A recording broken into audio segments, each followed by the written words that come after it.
Hello, everyone. This is our weekly webinar, the ones we normally do on Tuesdays, where we look at a particular issue and invite a speaker or speakers to come along and talk about that issue. And I'm Francis Seeley from GlobalNet 21, and I'm facilitating this. In the future, we're going to have other people, we hope, that will facilitate and help us with it.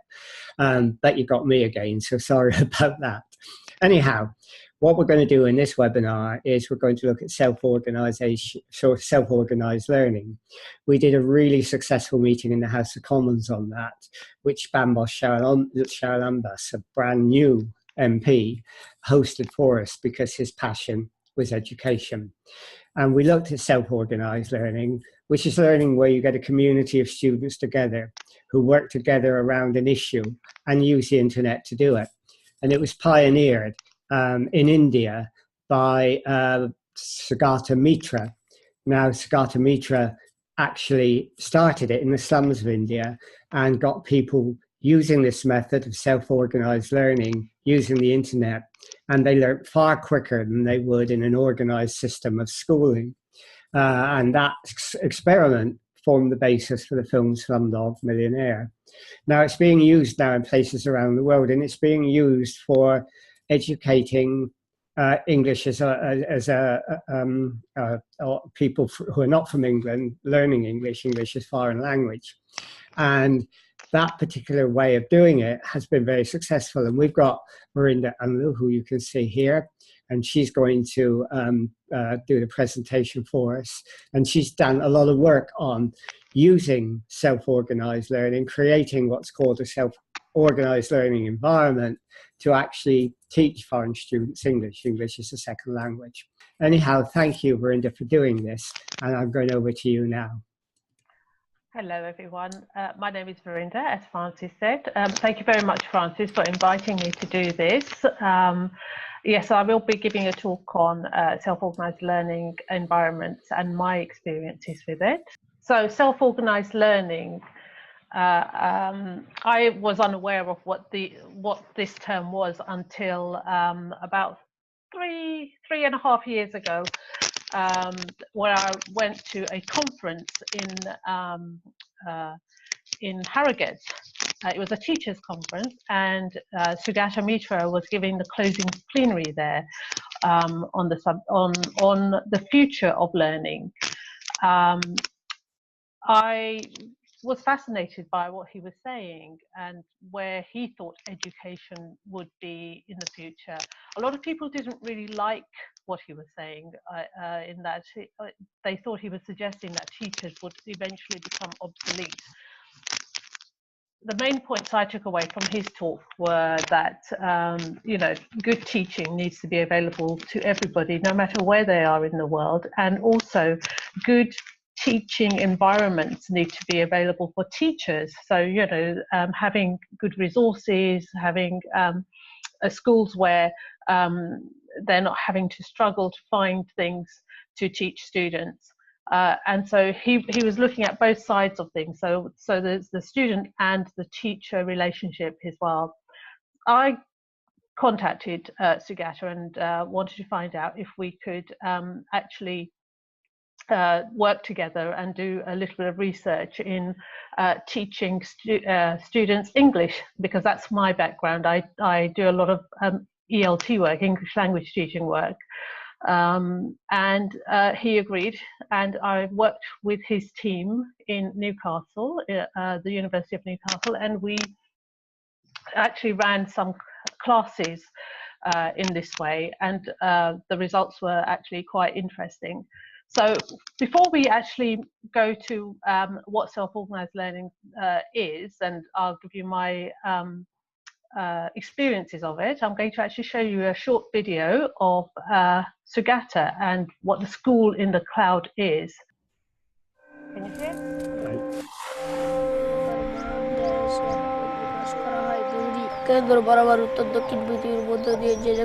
What is the future of learning?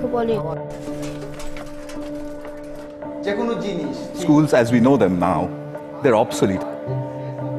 My wish is to build a facility where children go on intellectual adventures driven by the big questions which their mediators put in.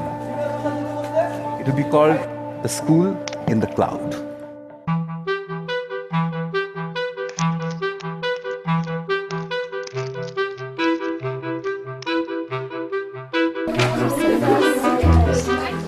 You make your own groups, you can change your groups, you can walk around, you can look at other people's work. It's anything but a classroom, right? Gorakati may or may not be different from the schools of England, but that's what we are going to look for. কম্পিউটারের কোনো অভিজ্ঞতা নেই যে ওই যে শুধুই জানি কম্পিউটারের নেটওয়ার্ক তারপরে ফোনে যে এই সমস্ত গান ভরে আমার কিছুটা অদ্ভুত অদ্ভুত লাগছে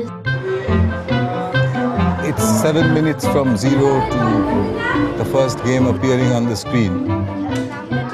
And I've seen that happen for the last 15 years everywhere in the world. So I don't think progress is going to be a problem. Almost any kind of order which occurs spontaneously always happens at what's called the edge of chaos. And that's what a soul is. You take some children, you get them into an environment which allows them to be disordered, and then you wait for order to come, and along with order comes learning.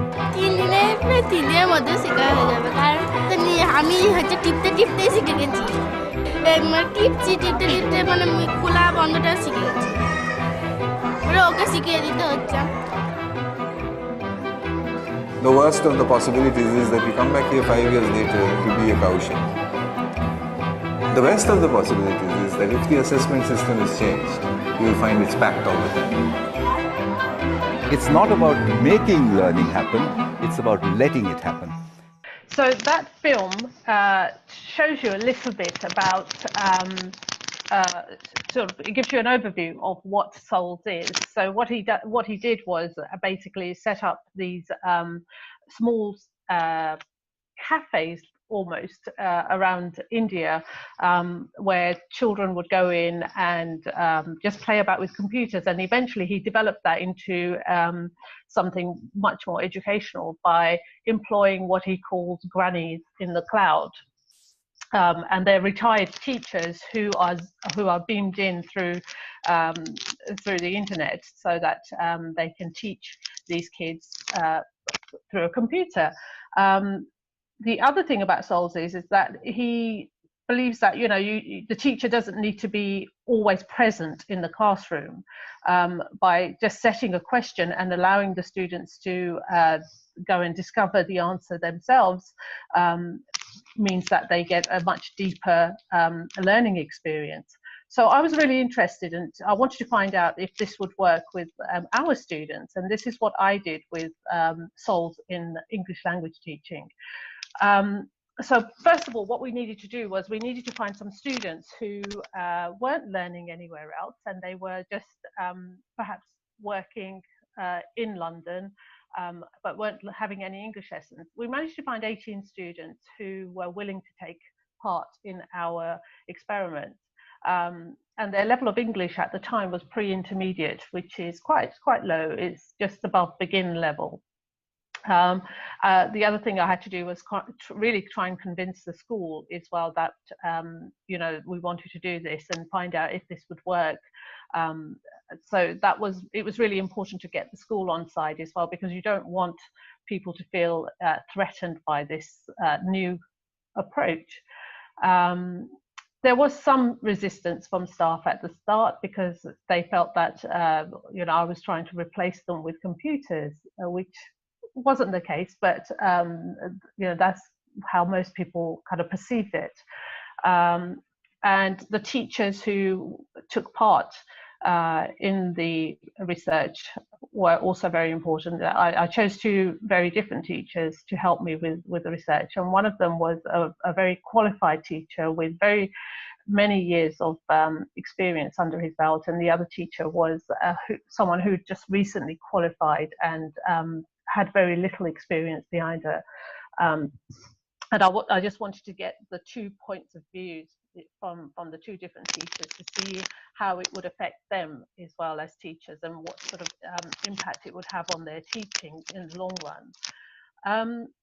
what the lessons consisted of was, well, we had, because we did this particular trial over a month, we had 20 questions, one question for every day.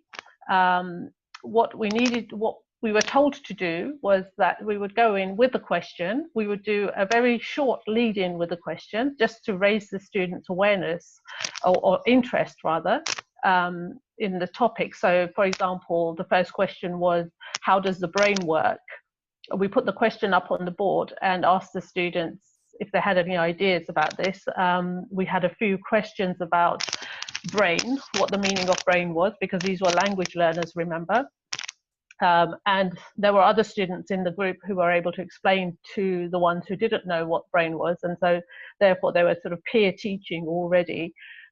Once we got that meaning across to them, then we said, okay, we're going to leave you for about 45 minutes to find out the answer.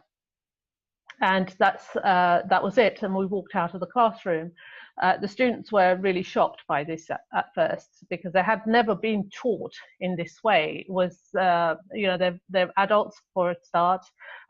They've always had a teacher who would present the language to them and then be present in the classroom the whole time. But we left them on their own, and they had to just organize themselves, decide what they wanted to do, how they wanted to organize themselves, and find the answer to the questions. At the end of every lesson, they had a 20-minute presentation and time for questions as well from myself, the other teachers, plus also the students, the other students in the group as well. And the teacher's role was mostly just setting a question, leaving the room, and then coming back, watching, giving praise and inviting questions, and ensuring that the students were you know, asking questions at the end of the presentations. The room itself, the classroom itself was, the way I do it is in this way, where it doesn't really look like a classroom. It looks much more homely. We put in some plants, soft furnishings. I provide them with tea and coffee. The classroom also has several laptops which are placed around the room. And the students, as they arrive, they just take whatever seats they want. They're not asked to sit in a particular place. And, you know, whether they want to sort of sit next to their friends or if they want to sit by themselves, that's absolutely fine. It's up to them. So the classroom has to look very welcoming and comfortable in that sense. We don't have the traditional desks and chairs in the room. And then the students themselves, we had, as I said, we had 18 students who joined us on this. They were from about 6 different countries, and they were different ages as well. So we had very young students, and also sort of they went up to their mid-40s. All of them were working and living in London. None of them were actually studying English at the time. And when we worked with them, these are some of the photos of them just organizing themselves into the groups that they wanted to. There was not one time in the whole month that I worked with this particular group where I told them to work with a particular student or a particular group.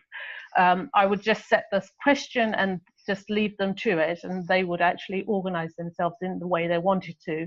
And sometimes they changed their groups, other times they stayed with the group that they wanted to as well. The presentations varied. The first week of presentations with this particular group were, I would say they were quite simple and very short. They started off with a 2-minute presentation for each group. As the weeks progressed, what we realized was that their presentations became much more sophisticated, and they became much more involved in what we were doing as well. So they all wanted to participate. They all wanted to speak at the end of the 50 minutes when they were presenting. and they were very keen to get across what they'd learnt during the 50 minutes that I wasn't there. Some of the students felt that it became a little bit repetitive after the second week. So what we decided to do in the third week was introduce a reading text to them. And this is what Sugata does with the children.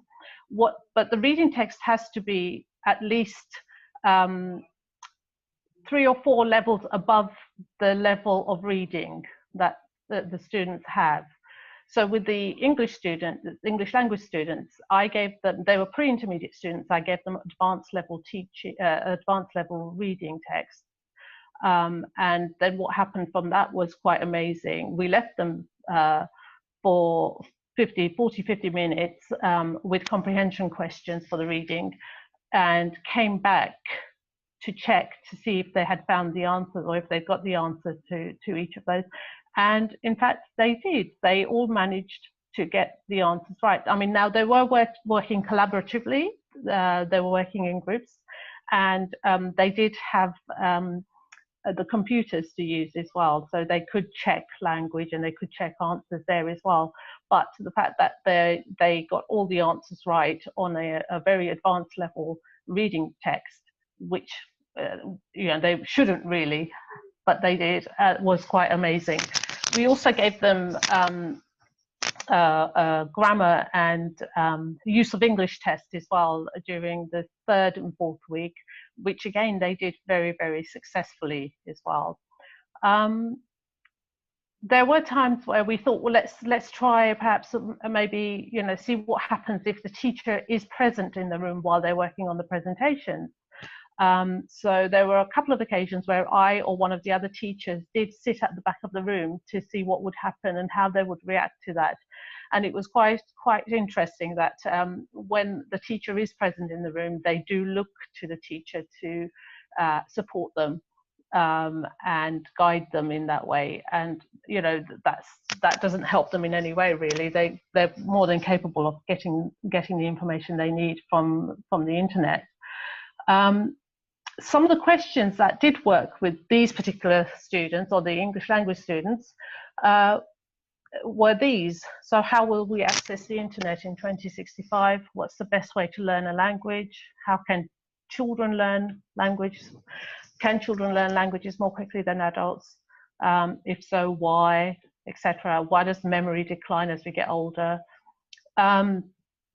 What we also decided to do in the fourth week was give them some self-help type questions as well. So find the top 5 apps for learning a language, for example, or find 3 apps or 3 methods to improve your pronunciation, for example, so that they became much more aware of how they're learning and how they could help themselves in learning as well.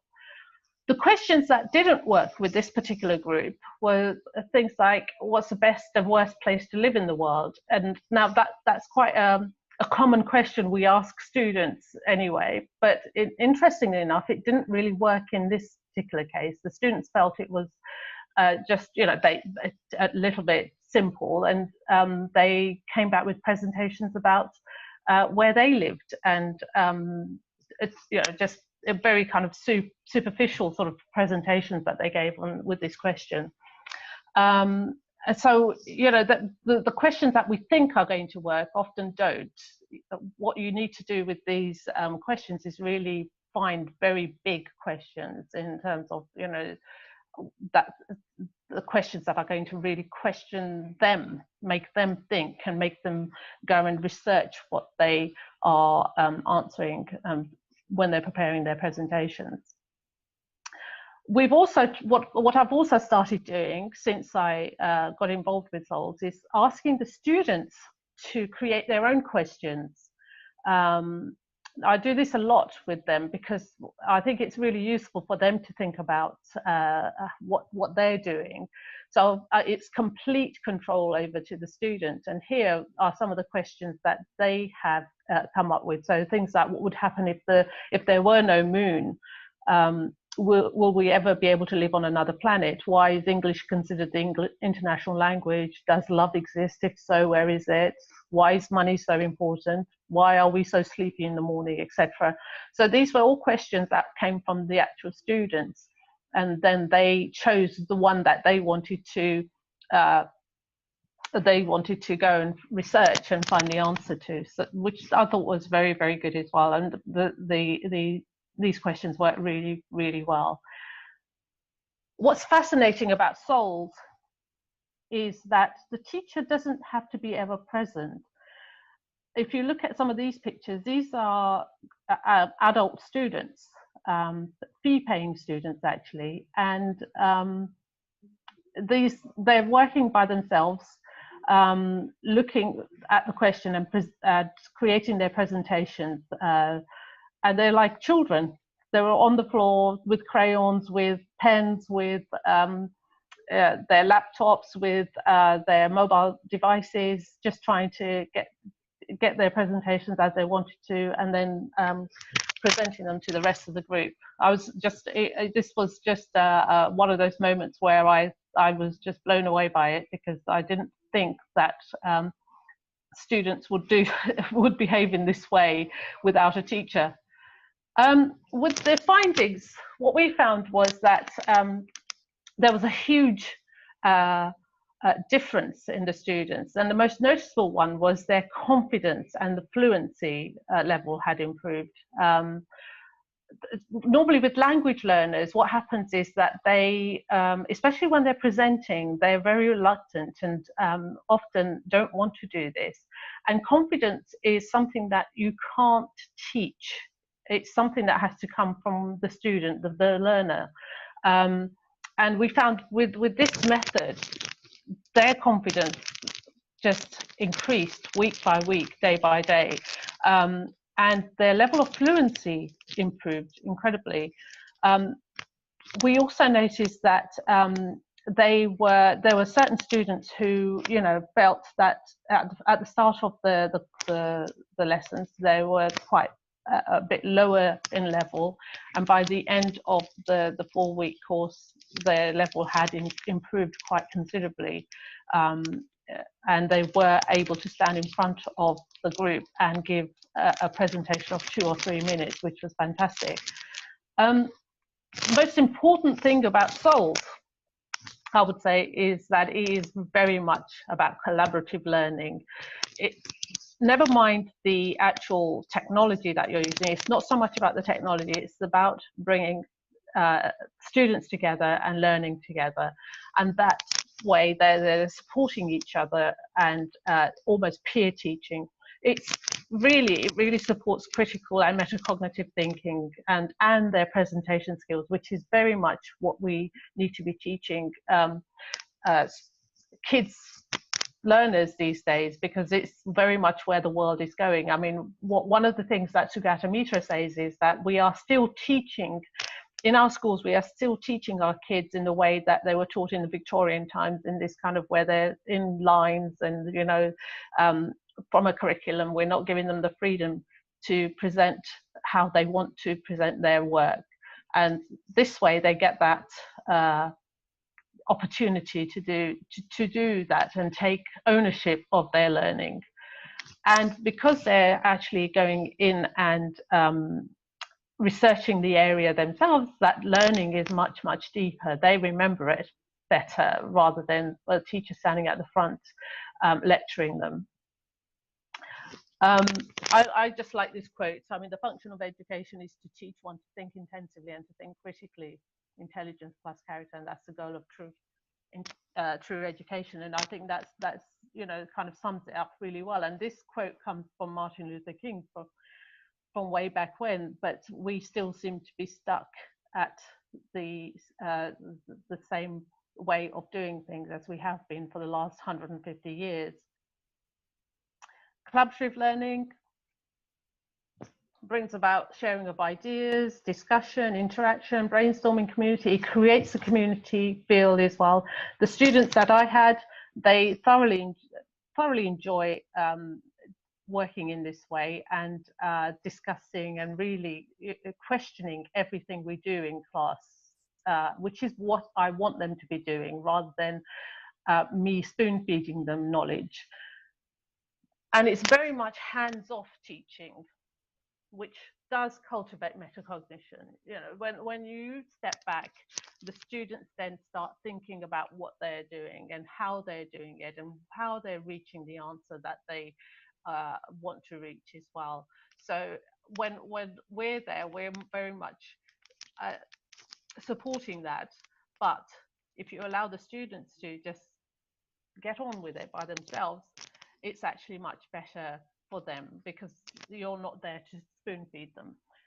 I think it's easy for students to disengage after a while if you're constantly in front of them. And I do now more and more in my teaching step back. In fact, I was teaching a class this afternoon. We were looking at academic writing skills at the university that I work for, and I set the students a task, and I just sat at the back of the room just watching them to see how they were researching the subject matter. And it was quite fascinating for me actually to see what they were doing on their laptops, and then I was able to give them a lot of useful feedback about where they were going right and where they were going wrong, because obviously the internet has a lot of information, and it's useful for them to understand where to look for information as well, not just Google any old thing. Learning in itself is messy, it's not linear. And you know, these days students, what we do is we reward students for memorization and not imagination or resourcefulness. And this is where perhaps we need to be changing our methods.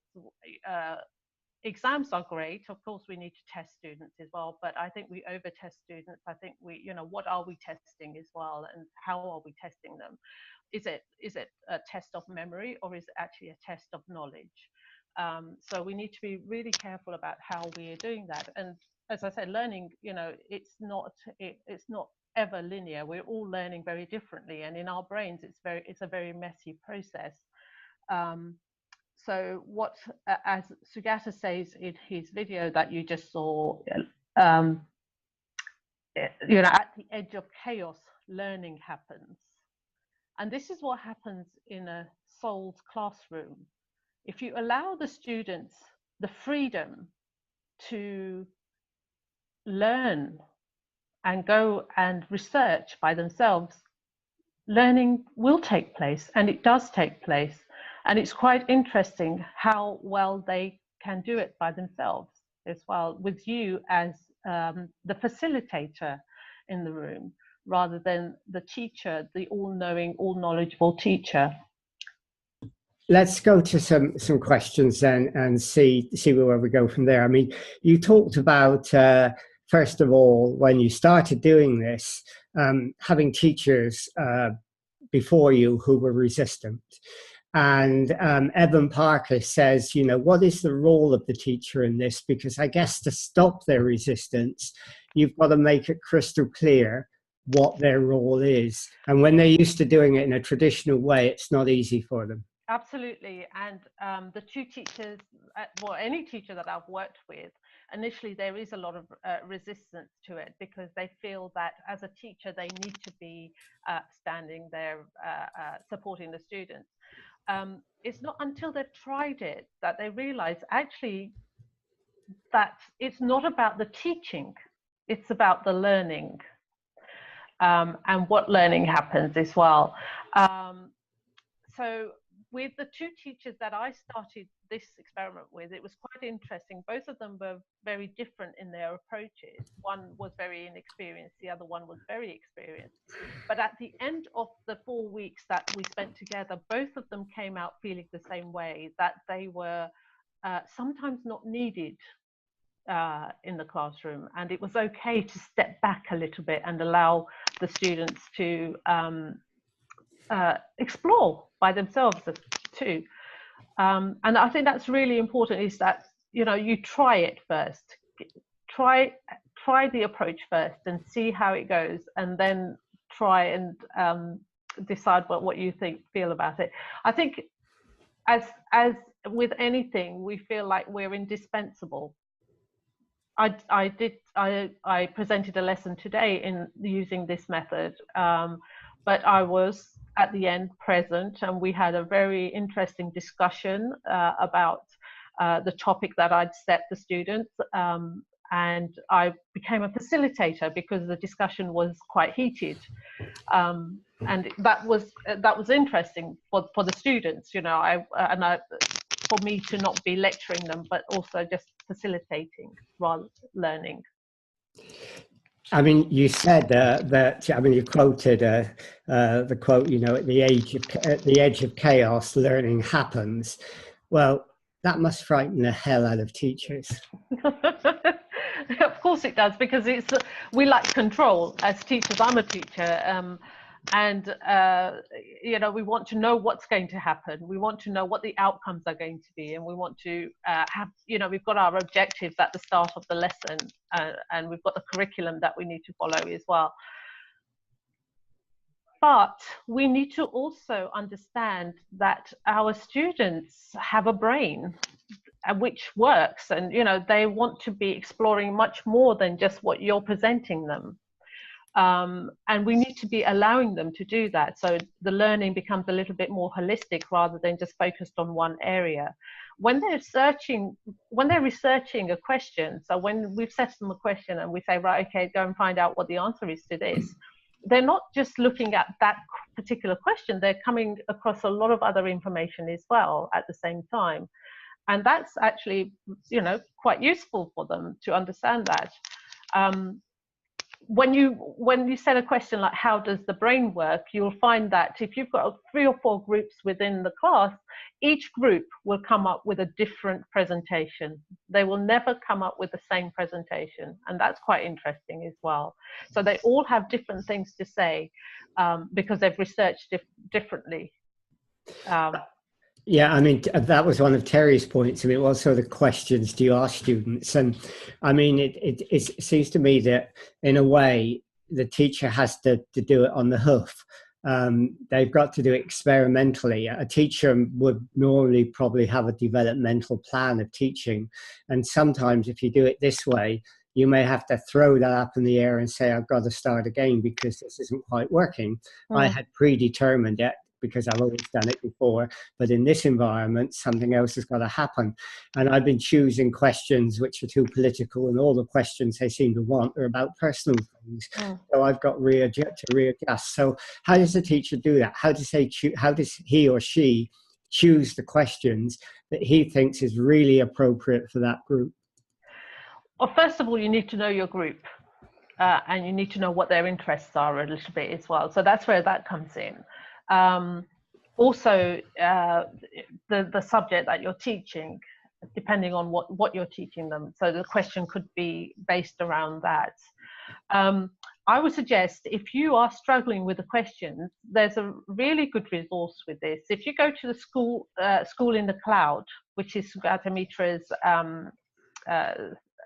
site that he set up, there are so many resources there for teachers who want to trial this. There's actually a Solves toolkit there as well, and that in the toolkit there are hundreds of questions that have been posted there by teachers from around the world, questions that have worked with young learners.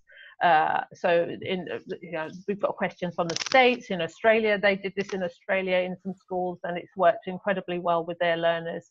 But these are questions that have actually worked. So have a look at the School in the Cloud, and it will give you lots of ideas there. So with your work with Newcastle and the people there, I mean, do you think teachers operating this self-organized learning environment need training? They can't go in as they are. They need some sort of induction. They need some understanding, don't they? They certainly do, because I think a lot of the time people will think that they can do it and, you know, set the question and just walk out and go and have a cup of tea. It really doesn't work like that, because you do need to be part of everything that's happening. So even if you're outside the room, you still need to understand, you know, what's going on inside the classroom as well. So the toolkit, the School in the Cloud toolkit does actually train you how to do this. It's not something that you can just go ahead and do just like that. It takes practice. Okay, and I mean, okay, we've talked about the teachers, and clearly that's really important because they become a different sort of facilitating person than the normal teacher will be. What about the students? I mean, when you have students and you're doing a particular project, do you choose them at random, or do they come to you at random, or do you choose them according to particular criteria?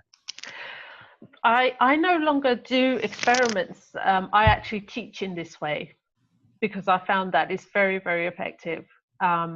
Initially, the students that we picked were picked randomly, and they were told at the start that we were going to be trying a new method of teaching with them. And we didn't explain too much about it. We just said that, you know, we are trialing something different, and would you like to take part? And you know, we managed to get loads of students. Now what I do is my regular classes that I teach, at least 2 or 3 times a week I will use this method, because it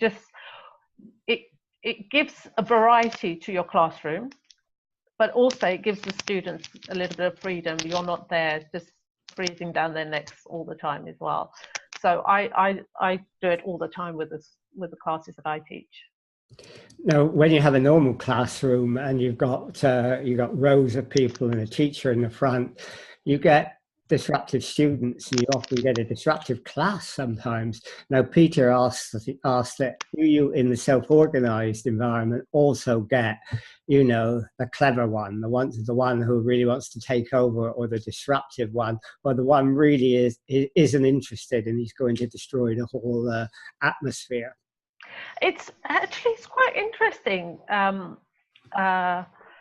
You say that, because I've taught younger learners in this way now quite a lot, and I find teenagers are much easier to deal with when I teach them this way, and they're much more interested in what they're doing. It's when I'm at the front of the room presenting them with language or presenting them with a topic that often I will have problems with difficult students, or you know, the boredom sets in, or you know, those kind of things. But when I've done this, it's actually been quite interesting that the disruptive students get really involved as well. They want to lead. I mean, the natural order of things anyway kind of forms within the groups. You've got the leader, you've got the stronger student, you've got the ones who are much more thoughtful, the others who are much more practical, and you know, putting their ideas towards the presentation. So everyone just kind of complements the group. It's quite natural. It's a natural process. So in a way, if you have a formal class, the person who wants to be the leader can't be the leader and disrupts the group to show their leadership. And when you have your collaborative learning process, the leader can show those leadership things by leading in the group. Is that what you find happens? That's exactly what happens, actually. Yes. And it seems to work very, very well, because they've got that sort of, you know, the different abilities then sort of just fall into place, and everyone just does what their role is within the group. And when they go into groups, are those, you say people, you know, you don't set them in groups, they choose their groups. Is that inclusive, or do you find that when they self-organize in that way, there are 1 or 2 people who get left out, don't get included in a particular group, and are sat in the corner like a wallflower? Or is it inclusive? I've not had any experiences of it not being inclusive so far.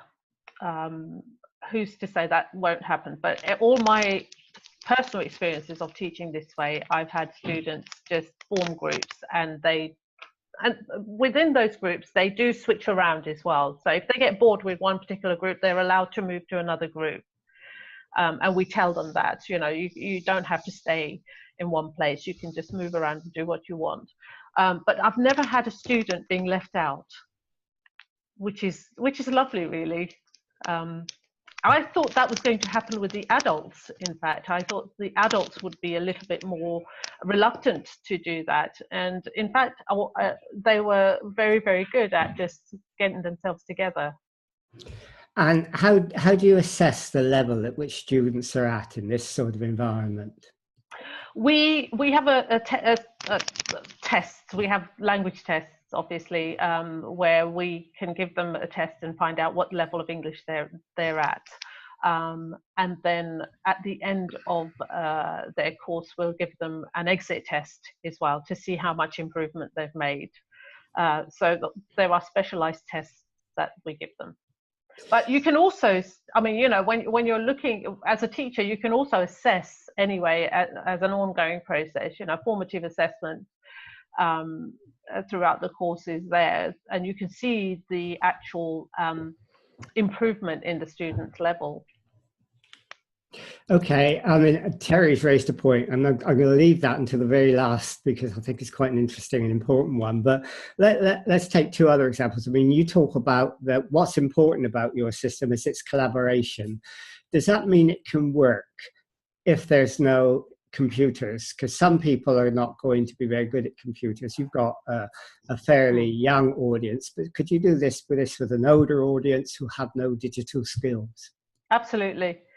Absolutely, it works in that way as well. In terms of, I was recently discussing this with a very famous author in my profession, and saying to him, well, you know, how are teachers useful in language learning? And then he thought about it, and he came up with an example that he recently set up a group himself. They're all teaching each other German. And they're doing this without actually the use of computers, because they're all at different levels of the language, and they're just teaching each other in this way. And that's another way of self-organized learning. You know, it's just a different way of doing it. And these this group, they're all, you know, older students in the group. So yeah, it can work. There are different, variations on how you do it. So the computer is the tool, it's not the method. Absolutely. I mean, this is one of the things that came out of the research. The initial research we did was that this is not about technology. This isn't about technology taking over teachers' roles. This is about teachers' roles becoming different, and how we develop that role into much more of a facilitator role rather than someone who stands at the front of the room, lecturing the students. I mean, I talked about what you do with people without digital skills, but if you go to the other extreme and look at the future when we've got robotics, if you looked at how your system could work then, I mean, we're going to do a webinar coming up and a House of Commons meeting on robotics. And one of the webinars will be robotics in education, where you can have a teacher in a classroom doing self-organized learning and 20 other classrooms around the world running simultaneously with a robot running it. Wow. For your system, that would be quite interesting.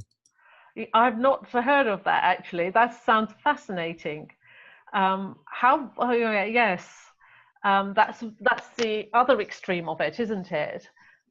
Taking it to a different level completely. I don't know. I think teaching is still very much a human profession. You know, we do need to have that human contact as well, very much so. And this is where it's very important when we're talking about technology that we're careful in understanding what the technology is doing, and it's not taking the place of that teacher. It's just enhancing what they do.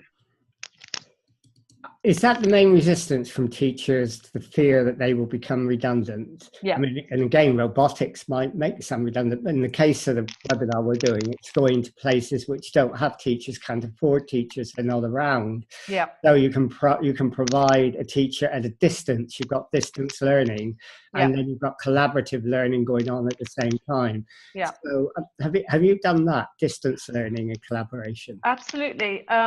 And this is what got Sugata Mitra started on Folds, was that he was trying to provide teachers to very rural areas in the world, so where there were no schools, there were no teachers, or teachers didn't want to be teaching in rural areas with no resources.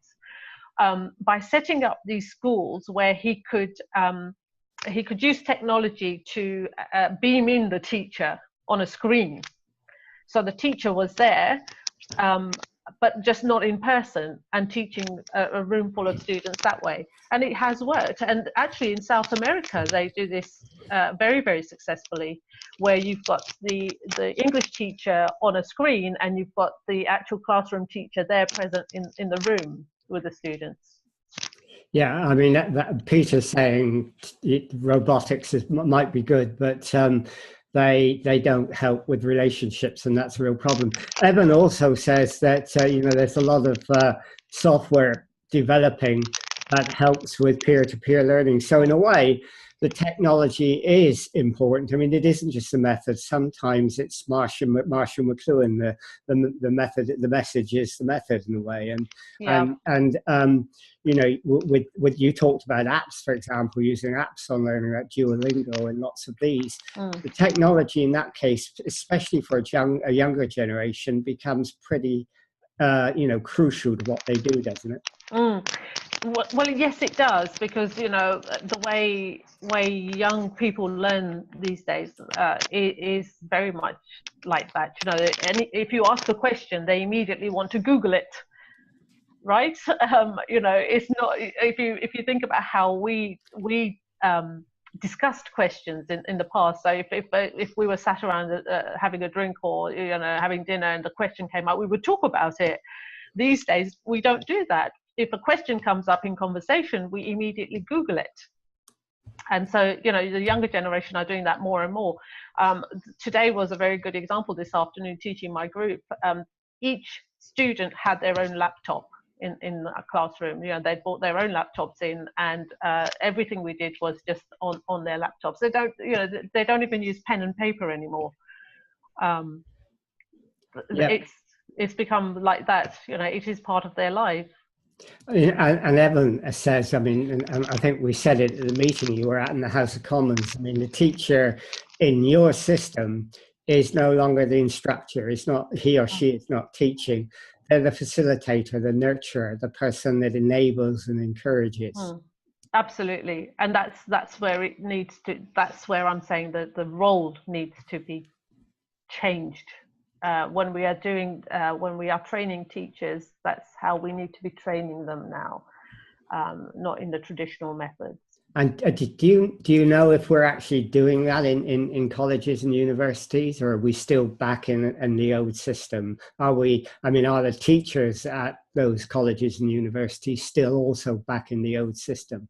It's still very much the old methods of teaching. I know they try to bring in the teaching of technology, but or teaching with technology, but the actual basis of teaching is still very much the way it was, and that's going to take time to change.